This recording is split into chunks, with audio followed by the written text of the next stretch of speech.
Hay algo que nadie te va a decir con claridad y yo lo voy a decir hoy. La mayoría de los problemas que tienes en tu vida no son de dinero, no son de oportunidades, no son de mala suerte ni de las circunstancias. Son de autoestima. Y sé que eso duele escucharlo porque es mucho más cómodo culpar al mundo que mirarse a uno mismo y reconocer que la persona que más te ha limitado, que más puertas te ha cerrado, que más veces te ha dicho que no mereces algo bueno, eres tú. Eso es lo que pocos tienen el valor de admitir. Y es el punto de partida de todo lo que vamos a hablar hoy. Piénsalo un momento. ¿Por qué aceptaste aquella relación que te hacía daño durante años? ¿Por qué no pediste ese aumento de sueldo que sabías que merecías? ¿Por qué te quedaste callado cuando alguien te trató mal y después, en la intimidad de tu mente, lo justificaste? ¿Por qué saboteas tus propios proyectos justo cuando están empezando a funcionar? No son preguntas retóricas, son las preguntas más importantes que un ser humano puede hacerse, porque todas tienen la misma raíz, todas brotan del mismo lugar, de la imagen que tienes de ti mismo, de lo que crees, en lo más profundo de tu interior, que mereces. La autoestima no es lo que dices que sientes cuando alguien te pregunta, la autoestima es lo que haces cuando nadie te ve, es la conversación que tienes contigo mismo a las 3 de la mañana cuando no puedes dormir. Es el patrón que repites en tus relaciones, en tu trabajo, en tu manera de tratar tu propio cuerpo. La autoestima no vive en las palabras, vive en los comportamientos, y los comportamientos no mienten. Hay una idea que la psicología lleva décadas estudiando y que los filósofos intuyeron mucho antes. El ser humano actúa en coherencia con su propia imagen. No con la imagen que proyecta hacia afuera, sino con la imagen que guarda hacia adentro. Si en lo profundo de tu ser crees que no eres suficiente, que no mereces amor duradero, que el éxito es para otros, que algo en ti está roto o defectuoso, vas a tomar decisiones que confirmen exactamente eso. No porque seas masoquista, no porque seas tonto, sino porque el cerebro humano, en su funcionamiento más básico, busca consistencia. Busca que el mundo exterior confirme lo que el mundo interior ya siente como verdad. Los psicólogos lo llaman de muchas maneras, pero el fenómeno es siempre el mismo. Nos movemos hacia aquello que confirma quiénes creemos ser. Si crees que no mereces un amor sano, vas a encontrar razones para alejarte de las personas que te tratan bien y vas a sentir una atracción inexplicable hacia las que te hacen daño. No es destino, no es karma, es tu sistema interno buscando coherencia. Es tu mente llevando tu vida a donde tus creencias más profundas le indican. Y aquí viene algo que quiero que entiendas, porque cambia todo. La autoestima no es un rasgo de personalidad con el que naciste, no es algo que los afortunados tienen y los demás no. La autoestima es una construcción. Fue edificada ladrillo por ladrillo desde que eras muy pequeño, a partir de lo que escuchaste, lo que viviste, lo que te dijeron sobre ti mismo, lo que sentiste que eras para las personas que más amabas. Y precisamente porque fue construida, puede ser reconstruida. Esa es la noticia más importante de todo lo que vas a escuchar hoy. ¿Cuántas veces te has prometido a ti mismo que cambiarías, que esta vez sería diferente, que ibas a ser más disciplinado, más valiente, más constante, solo para volver exactamente a los mismos patrones semanas después? La mayoría de las personas que pasan por ese ciclo lo atribuyen a falta de fuerza de voluntad, y se equivocan. La fuerza de voluntad es consecuencia, no causa. La raíz del problema siempre es anterior, está en cómo te defines a ti mismo. Porque puedes repetirte afirmaciones cada mañana, puedes leer todos los libros de desarrollo personal que existen, puedes tomar todos los cursos que se ofrecen, pero si en tu núcleo más íntimo no crees que mereces lo que estás persiguiendo, tu mente va a encontrar la manera de alejarte de ello. Siempre. Con una precisión que asombraría a cualquier ingeniero. Permíteme hablarte de algo que los estudios sobre conducta humana han documentado de manera consistente a lo largo de décadas, la relación entre la imagen propia y el rendimiento en cualquier área de la vida. Hay investigaciones que demuestran que cuando una persona tiene una creencia negativa sobre su propia capacidad, su desempeño se ajusta a esa creencia, incluso cuando tiene todas las habilidades objetivas para rendir mejor. No es que no pueda, es que no cree que pueda. Y esa diferencia, esa grieta entre la capacidad real y la capacidad percibida, es donde se pierde una cantidad incalculable de talento humano. Es donde mueren sueños que nunca llegan a nacer. Es donde personas extraordinarias viven vidas ordinarias, no por falta de dones, sino por falta de reconocerse a sí mismas. La baja autoestima tiene un rostro que muy pocas personas identifican correctamente, y eso es parte de su peligro. Mucha gente piensa que la baja autoestima se ve solo en personas tímidas, inseguras, que se encogen en las esquinas. Pero hay una forma de baja autoestima que camina erguida, habla fuerte, ocupa espacio y sin embargo por dentro está constantemente hambrienta de validación. El narcisismo en muchas de sus formas no es exceso de amor propio, es un déficit profundo de autoestima cubierto con una armadura de grandiosidad. La persona que necesita demostrarte constantemente cuánto vale, que no puede recibir una crítica sin derrumbarse por dentro, que construye su identidad enteramente en función del reconocimiento externo, esa persona no tiene mucha autoestima. Tiene mucho miedo, y el miedo y el amor propio genuino no pueden coexistir en el mismo espacio. Porque la autoestima real, la autoestima sana, no necesita aplausos para sostenerse. No se construye sobre logros ni sobre la opinión de los demás, aunque los logros y el reconocimiento sean bienvenidos. La autoestima sana tiene una base que no tambalea cuando el mundo te dice que no, cuando fallas en algo, cuando alguien se va, cuando un proyecto no funciona. Esa base se llama valor incondicional. La convicción profunda de que mereces existir, ser querido y perseguir lo que deseas, no porque lo hayas ganado con tus méritos, sino simplemente porque eres un ser humano, porque estás vivo. Eso es todo lo que se necesita para merecer una vida digna. Y sin embargo, para millones de personas eso es lo más difícil de creer. Quiero que por un momento recuerdes algo. Recuerda a una persona en tu vida, puede ser de tu infancia o de tu adultez, que haya tomado una decisión que te pareció absurda en ese momento. Una persona que eligió quedarse en algo que claramente le hacía daño, ya fuera una relación, un trabajo, una situación familiar. Recuerda cómo desde afuera podías ver con toda claridad que esa persona merecía algo mejor, que tenía todo lo necesario para salir adelante, pero no podía verlo. ¿Lo tienes presente? Ahora te pregunto, ¿cuántas veces alguien en tu vida ha pensado exactamente lo mismo sobre ti y tú tampoco podías verlo? La ceguera de la baja autoestima es así, es total. Desde adentro no se ve lo que desde afuera es evidente. Y esto tiene consecuencias que van mucho más allá del ámbito emocional. La autoestima afecta la salud física.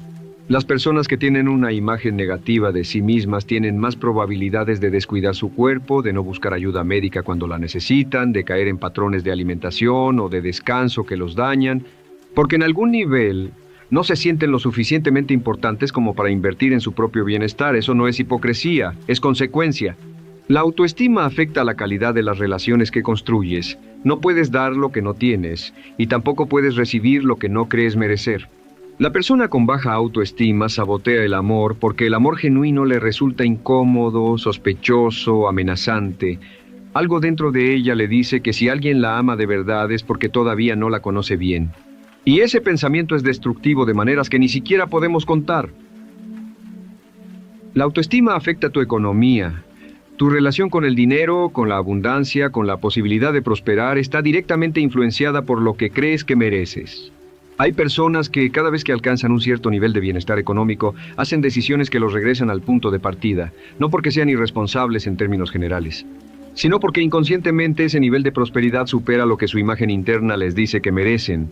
La autoestima es el techo invisible de tu vida, y hasta que no lo elevas, ninguna otra estrategia va a cambiar de manera duradera lo que ves cuando miras hacia arriba. Entonces, ¿cómo se trabaja esto? ¿Cómo se reconstruye algo que fue dañado con tanta profundidad, en algunos casos desde la infancia más temprana? Aquí es donde quiero ser muy preciso, porque hay mucho ruido sobre este tema y poca sustancia. Lo primero que hay que entender es que la autoestima no se construye con autoconvencimiento. Puedes repetirte que eres valioso hasta quedarte sin voz, pero si tu comportamiento contradice esas palabras, el cerebro va a creer al comportamiento, siempre. Porque el cerebro es pragmático. Confía en lo que ve, no en lo que escucha. La autoestima se construye con acciones, con pequeños actos de integridad personal que le demuestran a tu mente que eres alguien en quien confiar, alguien que cumple lo que se promete, alguien que se trata con respeto. Cada vez que te comprometes a hacer algo y lo cumples, aunque sea algo pequeño, estás depositando en esa cuenta interna. Cada vez que te traicionas a ti mismo, que te permites ser tratado de una manera que sabes que no mereces, que posdigas sin razón algo que importa, haces un retiro. Y la autoestima es exactamente eso, el balance de esa cuenta. Lo segundo es aprender a identificar las narrativas internas. Todos tenemos una voz interna que interpreta lo que nos pasa. Para alguien con baja autoestima, esa voz tiene un sesgo sistemático hacia la negatividad, la culpa, la vergüenza y la insuficiencia. Los filósofos estoicos lo intuían cuando hablaban de que no son los eventos los que nos perturban, sino las opiniones que tenemos sobre ellos. Lo que ese pensamiento señala es algo revolucionario. Tenemos la capacidad de observar nuestros propios pensamientos y elegir cómo relacionarnos con ellos, no de ignorarlos, no de reprimirlos, sino de cuestionarlos, de preguntarnos si esa narrativa que llevamos años repitiendo es verdad o si simplemente es una historia que un día adoptamos como verdad porque alguien con autoridad sobre nosotros nos la impuso. Lo tercero, y quizás lo más difícil, es aprender a recibir. Recibir amor, recibir ayuda, recibir reconocimiento sin inmediatamente minimizarlo o rechazarlo. Hay un hábito profundamente enraizado en personas con baja autoestima que consiste en devolver cualquier gesto positivo con una deflexión. Alguien te dice que hiciste algo bien y tú dices, fue suerte o cualquiera lo haría. Alguien intenta darte afecto y tú lo conviertes en una broma o cambias el tema. Esa deflexión es un reflejo de protección, pero también es un muro que te impide llenarte. Aprender a recibir es un acto de valentía que transforma la autoestima desde adentro. Lo cuarto es el trabajo con los límites. Los límites no son muros que alejan a las personas, son la expresión más clara de cuánto te valoras a ti mismo. Cuando no tienes límites, cuando permites que todo y todos pasen por encima de lo que necesitas, no estás siendo generoso, estás siendo negligente con tu propia vida. Los límites sanos dicen, existo, mis necesidades importan, no todo es negociable. Y cada vez que estableces un límite desde un lugar de claridad y no de miedo, estás reforzando el mensaje más importante que puede recibir tu propia mente, que mereces ser protegido, incluso por ti mismo, especialmente por ti mismo. Lo quinto es entender el papel que juega el entorno. Somos, en gran medida, el promedio de las relaciones que cultivamos, no como una sentencia definitiva, sino como una realidad que hay que tomar en cuenta. Si las personas que te rodean constantemente te minimizan, te critican sin construir, te hacen sentir pequeño o insuficiente, eso tiene un peso. No es excusa para no trabajar en uno mismo, pero sería ingenuo ignorarlo. Una persona que está reconstruyendo su autoestima en un entorno que la destruye sistemáticamente tiene que hacer un esfuerzo sobrehumano que podría invertirse mucho mejor. A veces crecer implica tomar decisiones difíciles sobre quién merece tu presencia y tu energía. Y lo sexto, que los grandes estudiosos del carácter y la conducta humana han señalado de maneras distintas pero convergentes, es esto: la autoestima más sólida no viene de mirarse a uno mismo constantemente, viene de comprometerse con algo más grande que uno mismo. Cuando una persona vive exclusivamente centrada en su propia imagen, en cómo la perciben, en si está bien o mal, la autoestima se vuelve frágil y dependiente. Pero cuando alguien se compromete con un propósito, con una contribución, con algo que trasciende su propio ego, algo curioso ocurre. La imagen propia se estabiliza de manera natural, porque el valor deja de depender de la validación y empieza a anclarse en el significado, y el significado es el combustible más duradero que existe para el espíritu humano. Existe también algo que merece mencionarse y que pocas conversaciones sobre autoestima tocan: la diferencia entre autoestima y autocomplacencia. Mejorar la autoestima no significa convencerte de que todo lo que haces está bien. No significa excusar tus errores, ni instalarte en la comodidad de creer que no hay nada que cambiar. La autoestima sana coexiste perfectamente con la autocrítica constructiva. De hecho, la persona con autoestima genuina puede mirarse con más honestidad que nadie, precisamente porque no tiene que defenderse de lo que ve. No necesita negar sus errores porque no se define por ellos. Los reconoce, aprende de ellos y avanza. Esa es la diferencia fundamental entre la culpa y la responsabilidad. La culpa te clava en el pasado. La responsabilidad te devuelve el poder sobre el futuro. Y al final de todo esto quiero decirte algo que quiero que lleves contigo. No como un consejo más, como una verdad que espero que te acompañe. El cambio más importante de tu vida no va a ocurrir cuando encuentres la relación correcta, ni cuando consigas el trabajo ideal, ni cuando alcances la cifra que tienes en mente. El cambio va a ocurrir cuando dejes de vivir como alguien que tiene que ganarse el derecho de ser tratado bien, cuando pares de pedir permiso para ocupar espacio en el mundo, cuando la conversación que tienes contigo mismo en la oscuridad empiece a sonar diferente, más compasiva, más justa, más honesta sin ser cruel. Todo lo que has construido sobre una autoestima dañada tiene límites que no son tuyos, son prestados. Son los límites que alguien más, en algún momento de tu historia, te convenció de que eran los tuyos. Y la pregunta que te dejo no es si puedes mejorar tu autoestima, eso ya lo sabes. La pregunta es si estás dispuesto a dejar de identificarte con la persona que no cree que merece más. Porque mientras sigas siendo leal a esa imagen, seguirás atrayendo exactamente lo que esa imagen espera. La vida no responde a lo que deseas. Responde a lo que crees que mereces. Cambia eso y cambia todo.